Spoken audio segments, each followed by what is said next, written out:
السلام عليكم ورحمة الله وبركاته.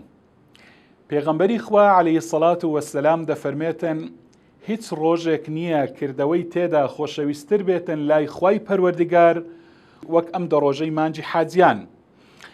وتیان ئەی پێغەمبەری خوا عەلەیهی سەڵات وەسەلام تەنانەت جیهادکردنیش لە ڕێی خوادا، پێغەمبەری خوا صلی الله علیه وسلم فەرمووی تەنانەت جیهادیش لە ڕێی خوادا مەگەر کەسێک نەبیتن بەخۆی و بە ماڵ و سامانیەوە بڕواتن دەرچێت بۆ جیهاد و بەخۆی و بە ماڵ و سامانیەوە نەگەڕێتەوە، تەنها ئەمە نەبێتن ئەمە فەزڵ و گەورەی گەورەترە لەو کەسەی کە کردەوەی چاک لەم دە ڕۆژانە ئەکاتن.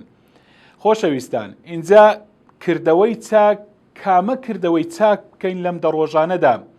باشترین کردداری چاکە چین کە بۆ ئەوەی لەم ڕۆژانەدا بیانکەین؟ زۆر بە کورتی و پوختی دەڵێم. یەکەمیان زۆر زیکرکردن، یادی خواکردن لەم ڕۆژانەدا. الإكثار من ذكر الله سبحانه وتعالى، زۆر یادی خوا بکەن، زۆر زیکری خوا بکەن، هەمیشە بە زمانتان تەڕبێتن بە زیکر و یادی خوای پەروەردگارەوە. پاشان ئاوەدانکردنەوەی مزگەوتەکان، هەمیشە هەوڵ بدە با نوێژەکانت بە جەماعەت بن لە مزگەوتدا، لە مزگەوت زۆر بمینەوە، ئیعتیکاف بکە. هەروەها کردەوەی چاچی تر لەم ڕۆژانەدا خۆشەویستان زۆر نوێژکردن، واتە نوێژی سونەت. دەکرێت زۆر نوێژی سونەتەکانت لە دەست نەچن لەم ڕۆژانەدا، نوێژی چێشتەنگا و سەڵات الضوحا بکە، هەروەها قیام اللەیل، واتە شەوان هەستەوە شەو نوێژ بکە. شەو نوێژکردن کردداری چاکەیە لەم ڕۆژانەدا، دەکرێتن ئەم کردارانە بکەین خۆشەویستان. هەروەها ڕۆژوگرتن لەم ڕۆژانەدا خۆشەویستان. پێغەمبەری خوا عەلەیهی سەڵات وەسەلام بە تایبەت دەربارەی نۆمینەی حاجیان ئەفەرمێتن أحتسب على الله أن يكفر السنة التي قبله والسنة التي بعده، رواه مسلم.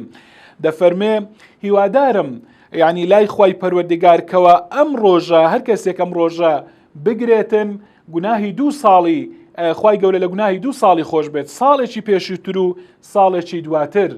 اینجا خۆشەویستان زۆر خوێندنی قورئان لەم ڕۆژانەدا، زۆر قورئان بخوێنن. قورئان خوێندن بەردەوام مرۆڤی مسلمان پێویستە قورئان بخوێنێتن، بەڵام لەم ڕۆژانەدا خێر و گەورەی زیاترە کە ئینسان کە مرۆڤی مسلمان لەم ڕۆژانەدا زۆر قورئان بخوێنێتن. یەکێکی تر لە کارە چاکەکان بریتیە لە سەدەقەکردن لەم ڕۆژانەدا، خێرکردن، بەخشین، هەوڵدە تا پێت دەکرێتن ئەگەر کەمیش بیتن ببەخشە. اینجا لە ڕۆژی دەیەمیشدا کە دەکاتە ڕۆژی جەژنی قوربان خۆشەویستان، کۆتا کار ئەوەیەکەوە قوربانیدان، قوربانیکردن، هەوڵدا قوربانی بکە ئەگەر پێت دەکرێت و ئەگەر توانات هەیە بۆ ئەوەی خوای گەورە لە خێر و پاداشتی ئەم دە ڕۆژانەدا بێبەشمان نەکات.